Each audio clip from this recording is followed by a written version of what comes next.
Gue pengen cerita tentang penjual kain kafan di daerah Jawa Tengah yang ternyata tuh pernah ngalamin kejadian mistis yang disengaja sama rekannya sendiri. Oke. Jadi kejadian ini tuh terjadi sekitar tahun 2020 sama satu keluarga Moibi. Kita sebut aja keluarganya Pak Anto ya. Dia punya istri dan satu anak perempuan yang masih kelas 2 SD. Iya. Pak Anto dan keluarga tuh udah secara turun-temurun jualan kain kafan di rumahnya sendiri. Jadi bukan yang mereka buka toko gitu Moibi.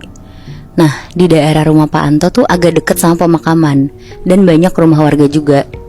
Terus kebetulan yang ngejual kain kafan tuh cuma Pak Anto doang di situ.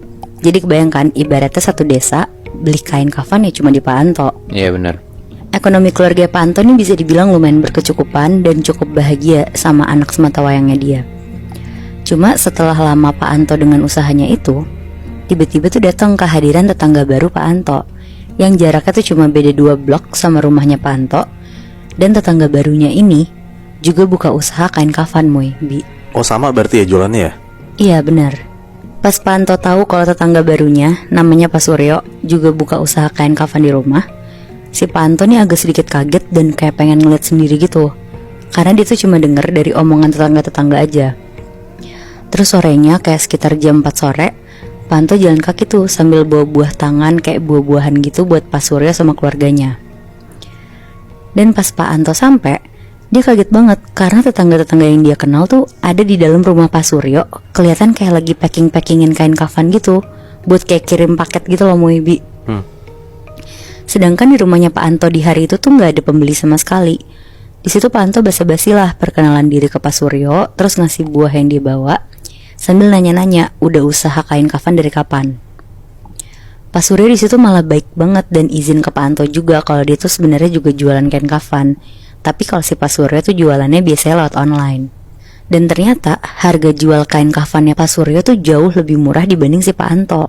Makanya kenapa tuh banyak banget tetangga-tetangga yang datang ke rumah Pak Suryo buat belanja. Ngedenger itu Pak Anto lumayan panas tuh Moibi. Langsung balik ke rumah lah dia dan cerita ke istrinya.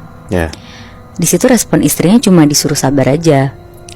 Tapi seminggu berlalu, Pak Anto tuh ngerasa dagangannya dia tuh makin sepi pembeli. Terus pas dia iseng naik motor lewatin rumahnya Pak Suryo, ada aja gitu pembelinya yang datang. Di situ Pak Anto kesel banget dan langsung tuh dia ngehubungin sahabatnya dia. Yang kebetulan sahabatnya ini tuh dukun Moibi. Emang temenan dari kecil gitu sama si Pak Anto. Namanya kita sebut aja Ki Joko. Dia ceritalah tuh semuanya ke Ki Joko dan disuruh datang langsung tuh ke rumahnya Ki Joko. Terus pas si Pak Anto nyampe ke rumah Ki Joko, Pak Anto tuh bilang pokoknya dia tuh pengen banget ngejatohin bisnisnya si Pak Suryo, biar semua pelanggannya balik lagi ke si Pak Anto. Dan Ki Joko karena emang itu sahabatnya juga langsung ngeyain tuh di situ buat ngebantu. Akhirnya sebulan kemudian mulai kelihatan tuh Moibi, usaha kain kafannya Pak Suryo tuh jadi sepi banget. Bahkan banyak beredar kabar dari tetangga-tetangga kalau Pak Suryo tuh kesusahan cari pelanggan dan rumahnya tuh kayak kelihatan suram gitu. Terus ada satu tetangga yang lumayan deket sama Pak Anto, namanya Pak Budi. Dia bilang katanya beberapa hari lalu Pak Suryo tuh cerita tentang kejadian-kejadian aneh yang terjadi di rumahnya.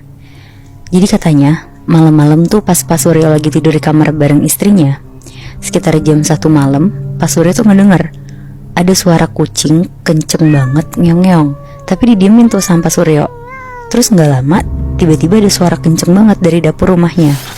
Akhirnya Pak Suryo kebangun lah sama istrinya. Terus dia ngecek ke dapur.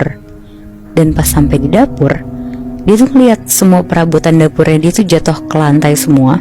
Kitchen set rumahnya juga kebuka semua, berantakan pokoknya. Dan yang paling kaget, Pak Suryo tuh ngeliat Moibi, ada kepala kucing di atas meja makannya. Wow. Di situ Pak Suryo kaget banget dan langsung cepet-cepet ngubur kepala kucing itulah di belakang rumahnya. Oh kepalanya doang? Kepalanya doang Moy. Anjing. Pak Suryo di situ langsung ngambil wudhu tuh katanya. Dia langsung sholat tahajud, dia minta petunjuk. Terus abis sholat, Pak Suryo tuh udah gak bisa tidur lagi sampai pagi. Nah setelah itu baru tuh si Pak Suryo cerita ke Pak Budi dan langsung nyampe lah ke kupingnya Pak Anto. Pak Anto ngedengernya tuh puas banget dan langsung nelfon Ki Joko di situ. Dia ceritain apa yang tadi dia denger dan Ki Joko tuh bilang ke Pak Anto kalau itu tuh belum apa-apa toh, tunggu langkah selanjutnya. Di situ Pak Anto makin seneng dan nutup teleponnya. Terus sorenya tetangga-tetangga yang biasa beli di Pak Anto tuh dateng dan mesen di Pak Anto. Karena tuh waktu itu ingat gak sih Muy Bi, lagi zaman-zamannya Covid dan banyak yang meninggal. Itu kan tahun 2020. Jadi pesanan tuh lagi banyak-banyaknya banget. Terus karena pelanggannya dia banyak yang datang lagi ke Pak Anto udah mulai lega lah karena pelan-pelan pemasukannya ada lagi kan. Nah sorenya sekitar jam 4, Pak Anto lagi jalan-jalan tuh naik motor sama anak perempuannya yang masih umur 4 tahun. Dia tuh sengaja mau ngelewatin rumahnya Pak Suryo. Terus pas Pak Anto di depan rumah Pak Suryo, tiba-tiba Pak Suryo sama istri tuh lari-lari keluar. Terus teriak-teriak gitu, Tolong, ada ular di rumah kita, ularnya gede banget.